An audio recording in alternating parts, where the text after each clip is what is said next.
By the end of this video, you will know about the subjunctive mood of verbs in the Greek New Testament.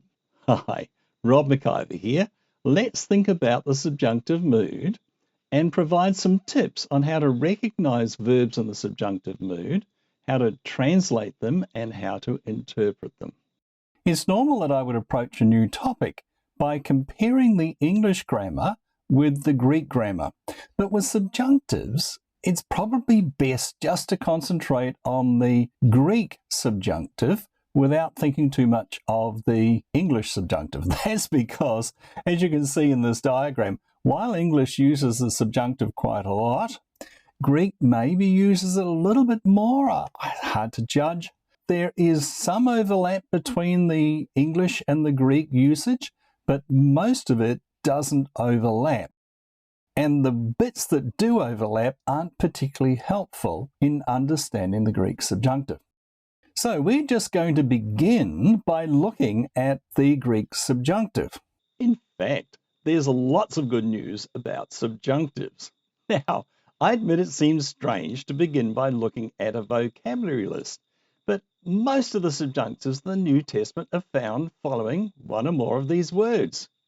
Each of them is a clear signal, expect a subjunctive to follow. Furthermore, subjunctives are relatively easy to recognize, and the biggest bonus of all is that subjunctives are relatively consistent in how they work.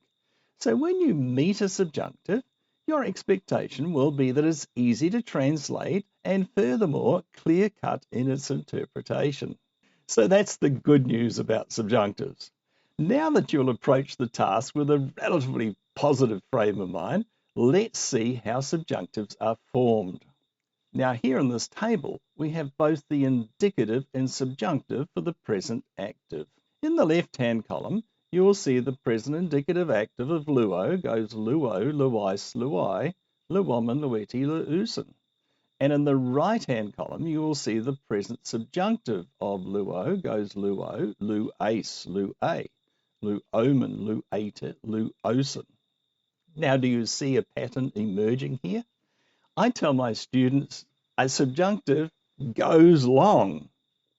Now, I know go long is a sporting term, but here it's got a slightly different meaning, hasn't it? Let's look at the first person plural, for example. We have in the indicative, the first person plural is luomen. In the subjunctive, it is luomen. The difference being the short vowel omicron changed to the long vowel omega. It's gone long. This works also for the second person plural. Lueti becomes luati. The short vowel epsilon becomes the long vowel eta. It even works for the second person singular, where we have luis turning into luais.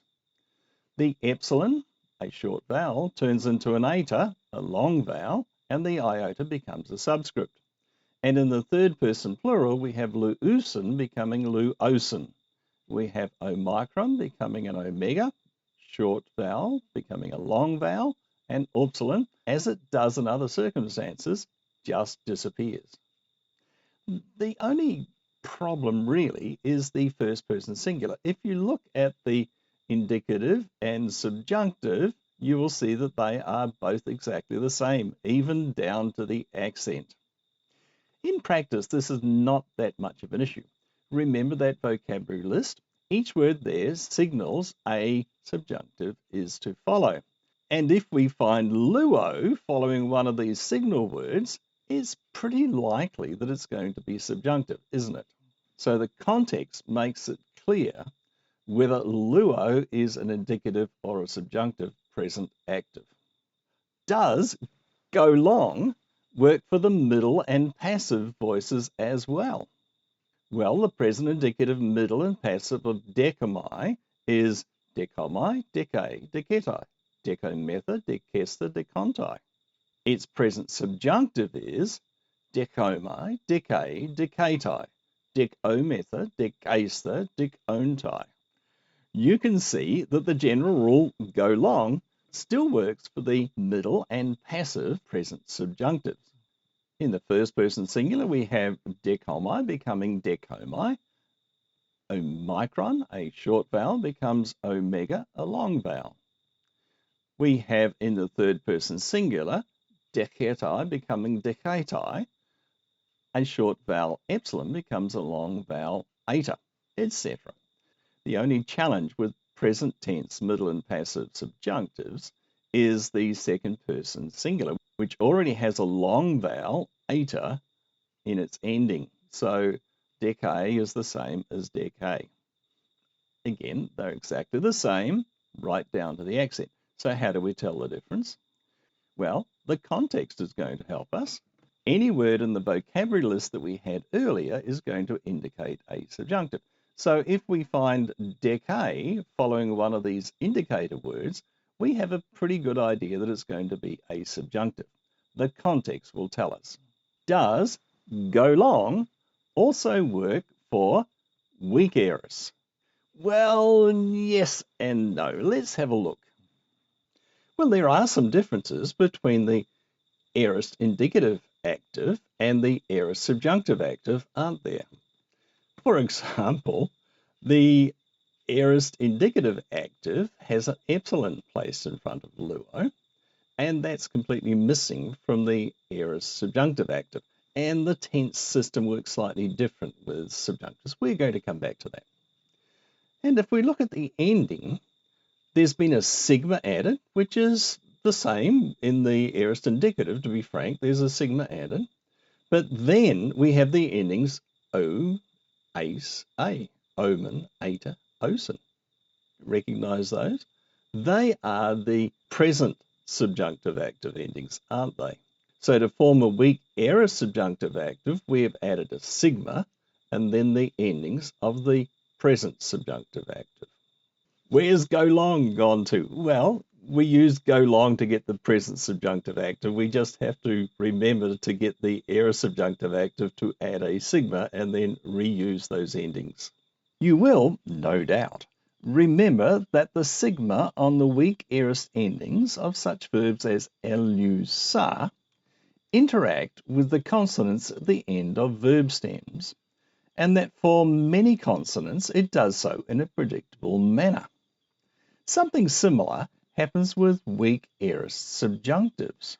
At the bottom here, you can see a summary of these interactions that you will likely recognize.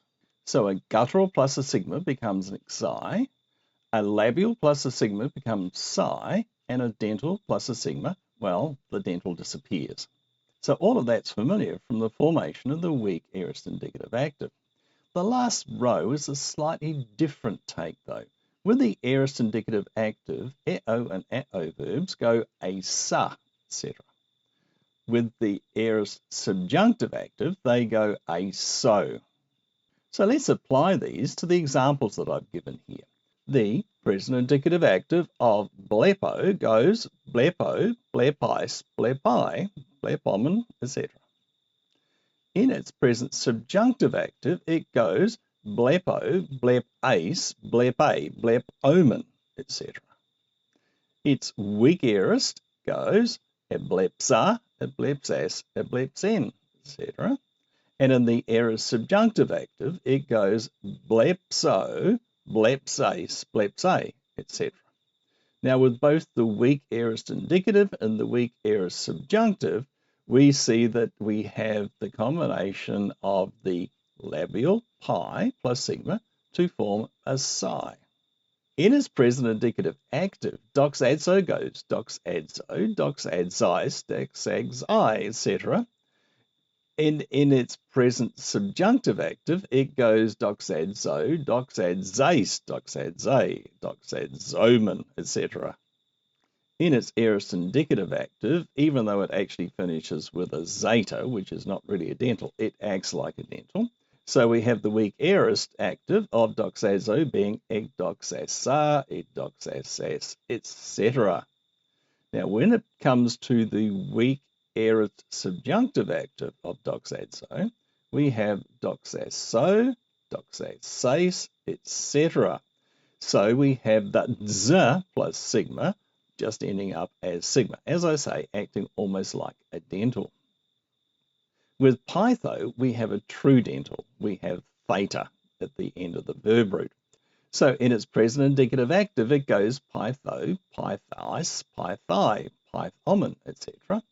In its present subjunctive active, it goes pytho, pythais, pythai, pythomen, etc.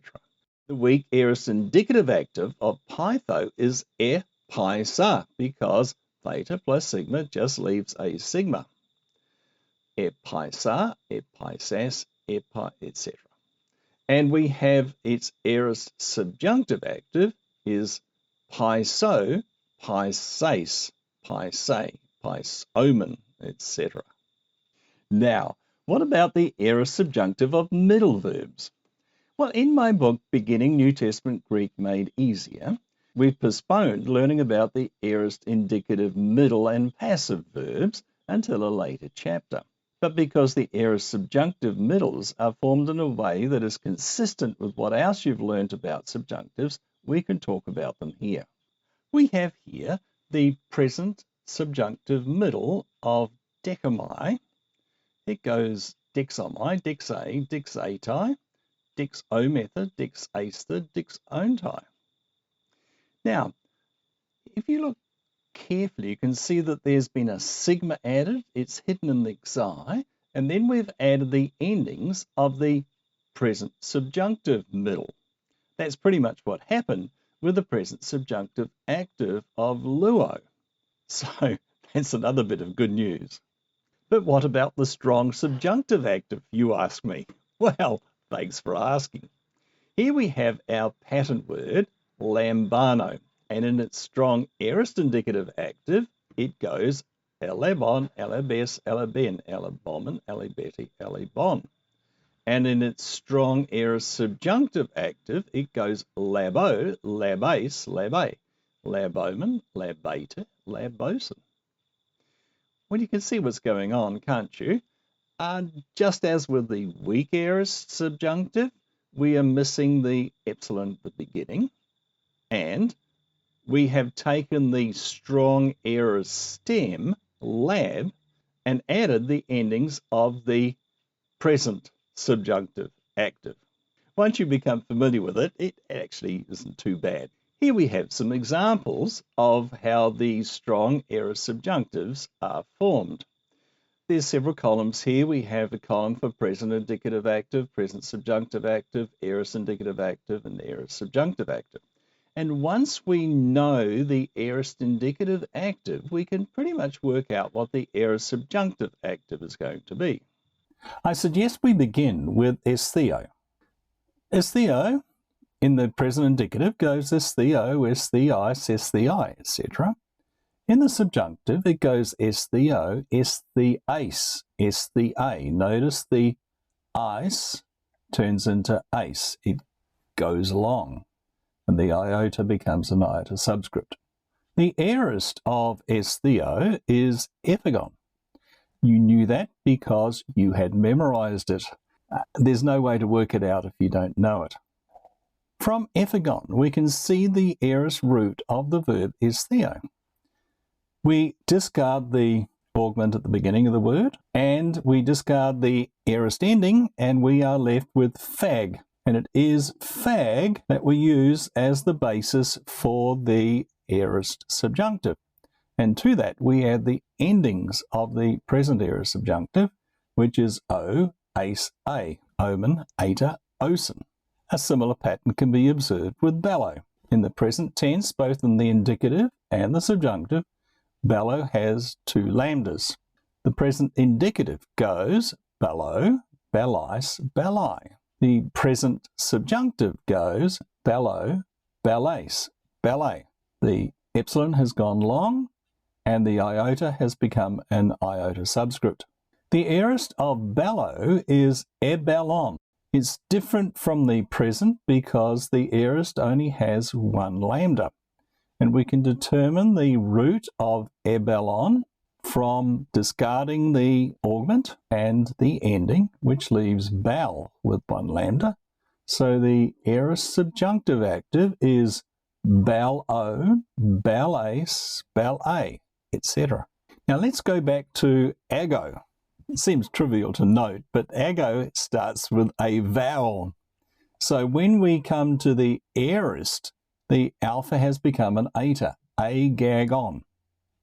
Now, to work out the aorist subjunctive active, we start with the strong aorist, agagon.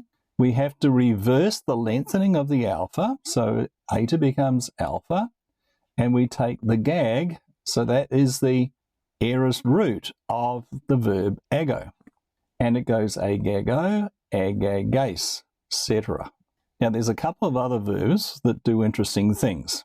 We have lego, which has got the aorist of ipon. You can see from its aorist subjunctive that the actual aorist root of the verb lego is ip, and the subjunctive goes ipo, ipace, ipay, etc. Now, something slightly different happens with horao. No present subjunctive actives of the verb horao are found in the New Testament, but there are over 30 occasions where we have an aorist subjunctive active of horao.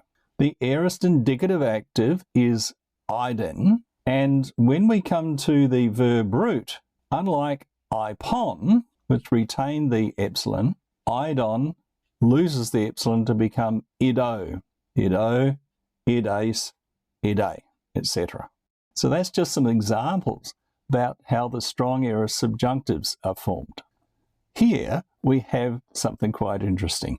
We have the present subjunctive active of eīmī. And I don't know, do you find it as amusing as I do? The present subjunctive of eīmī is o, ace, a, omen, eta, osen. Do you recognize them? They are exactly the endings used on the regular present subjunctive actives of all verbs. Just with eīmī, we've lost the verb entirely into the endings. Oh dear. Well, anyway, you will recognize them when you see them. Eīmī, of course, is a me verb. Let's see what happens to the other me verbs as they form their subjunctives. Here we have the present and aorist subjunctives of the verb tithemi. As you can see, the present subjunctive active is titho, tithase, tithei, tithoma, titheta, tithosin. Once you know the first person present subjunctive active of tithemi is titho, you can work out the rest quite easily. Did you like the aorist? Look at this. Tho, thase, they, thomen, theta, thosin. We're really down to the essential element of tithemi, aren't we? Just the theta is left. Again, the only way you can know that is by memorizing it. On this slide, I have noted down the present and aorist subjunctives of the different me verbs. And maybe more interestingly and more importantly, I have noted down the number of times those forms are found in the New Testament. Now, you will quickly work out why I have highlighted some of these in yellow. For example, apho is found 9 times in the New Testament. It is the aorist subjunctive active of aphiemi. Its present subjunctive active isn't found at all. Neither is the present subjunctive active of diknumi. So they probably aren't worth spending time learning as vocabulary items. Ditto, the present subjunctive active of didomi, is only found twice. Again, probably not a high priority, but its aorist do, dace, day, domen, etc. Again, reduced down to the absolutely essential part of the verb, that is found 36 times. The present subjunctive active of eīmī is found 70 times. So that really is well worth knowing. And eīmī doesn't have an aorist tense. The present subjunctive of histemi is not found. Its aorist is found 15 times. It is sto. And for tithemi, the aorist is found 14 times. The present subjunctive is only found twice. So that gives us clues as to where to prioritize our memorization of these verbs and their aorists. The 3 of them that occur most frequently are aorist forms, aside from the present subjunctive of eīmī. Let's look at how the subjunctive is used in the New Testament. Probably its biggest use is with hina. Hina is found 673 times in the New Testament, most of them in conjunction with a subjunctive. And when it's used with a subjunctive, it forms a purpose or final clause. They're actually reasonably straightforward to translate. They are certainly easy to recognize. So let's look at John 5:40, for example. Kai uk verlaten elthein pros me, and you do not wish to come to me, hina, in order that zoein ekata. Well, ekata, so that you might have what? Life. So that life you might have. In the order there, but of course, zoein is in the accusative case, so it is the direct object of ekata. John 3:17. Uga epistylon ho theos ton huion eis ton cosmon, for God did not send his Son into the world, hina, in order, krine ton cosmon, in order to judge the world. Usually translated as condemn the world, but it's kind of good English to do so, but you do miss the extra richness of knowing it's a translation of the verb krino, which means judge. It has kind of a feel of the Last Judgment attached to it. So, when we see hina in the New Testament, we think, yes, we're expecting a subjunctive, and usually we will find one, and when we find a subjunctive, we are translating a purpose clause. A second frequent use of the subjunctive is in certain conditional sentences, following the word ean, for example, and these are known as the more probable future conditions. Ean me vergete. If you do not eat, tein saka tu huion tu anthropu. If you do not eat the flesh of the Son of Man. Now, if you do not is probably best translated with the English unless. So unless you eat the flesh of the Son of Man. And entis ton emon logon te rese, thenaton me theorese eis ton iona. We'll come back to the me in the next section, but let's just look at the first part of this sentence. En, unless, tis, without the accent, unless somebody, ton emon logon, accusative case, it's the direct object, te reso. So unless somebody keeps my word. So the rest of the sentence will follow from that. But the te rese, it's from te reo, an eo verb, and you can see the epsilon is turned to eta before the sigma. If anyone keeps my word. Again, when you find an an in a sentence, it's almost always followed by a subjunctive and almost always straightforward to translate, certainly to understand and to interpret. I've listed here several other words that are almost always followed by a verb in the subjunctive mood in the Greek New Testament. And may, unless. Hosan or hosean, whoever. Hotan, whenever, and ume, definitely not. Ume is not just not, it's definitely not. It's described as strong denial.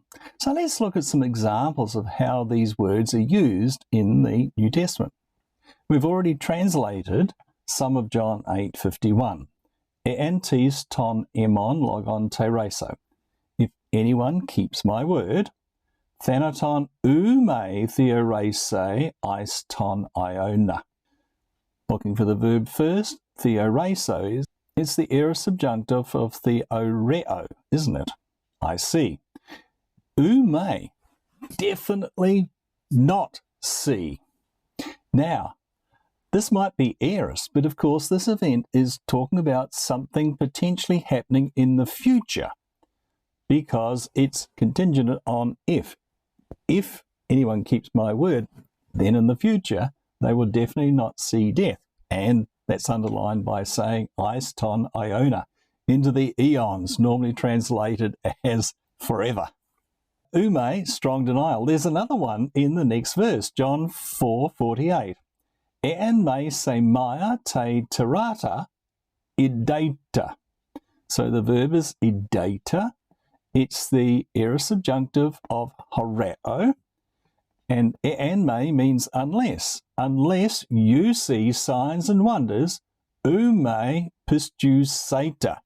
You will definitely not believe. Yes, again, here is one of the places where we need to read the Greek to get the full impact of what Jesus is saying. It's not you won't believe, it's you'll definitely not believe. And John 9:5, hotan en to cosmo o, while or whenever I'm in the world, phos eīmī to cosmo, I am the light of the world. So we've already commented on the use of the aorist subjunctive, and in fact, the aorist subjunctive is kind of the default tense for the subjunctive. It's used 1,397 times in the New Testament compared to only 494 present tense subjunctives. So the aorist is the default tense. The author may have selected the aorist tense just because that's the normal tense rather than making a specific point. But when the present tense of a subjunctive is chosen, it clearly has something to say. And again, the difference between a present subjunctive and an aorist subjunctive is not that of time. It is of aspect. So a present subjunctive has an imperfective aspect. It views the action as ongoing. For example, it might be talking about something that's happening in a continuous manner, a continuous actions art. An aorist subjunctive is perfective, and that means the action is viewed as a whole. It can have just a one-off. It can be punctiliar in actions art.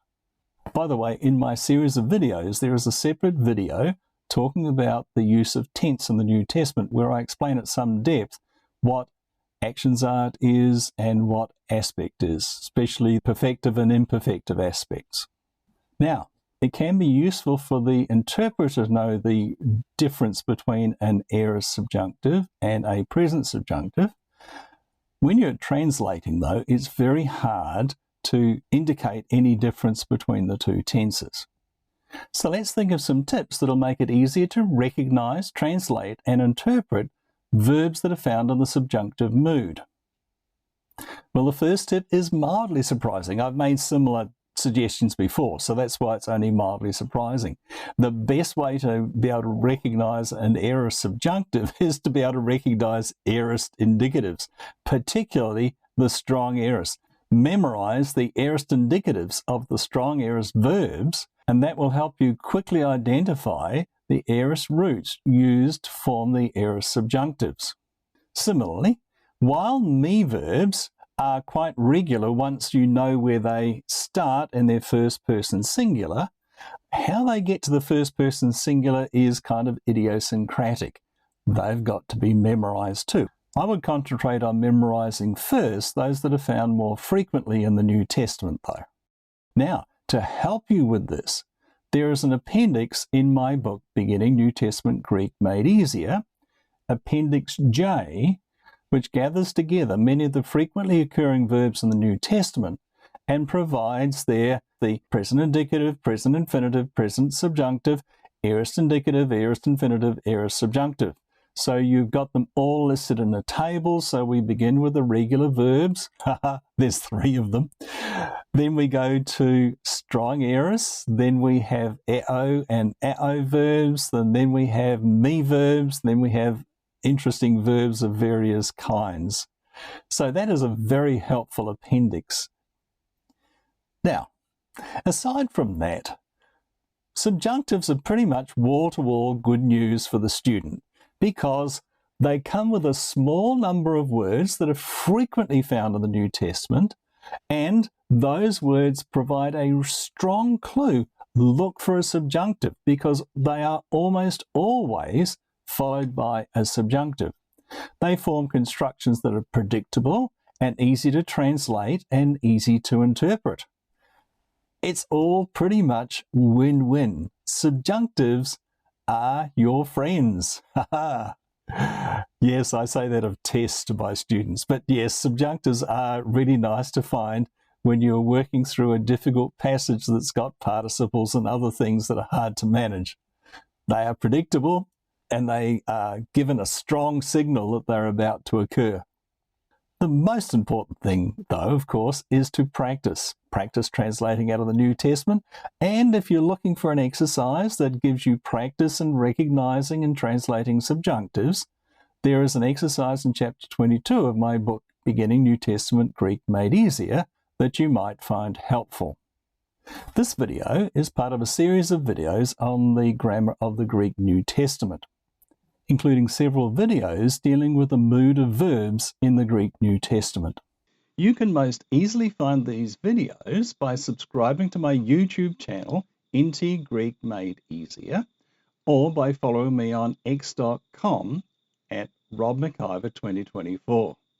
And hey, if you found this video helpful, why not let me know by clicking on the like button below or by clicking on the heart icon. Thank you.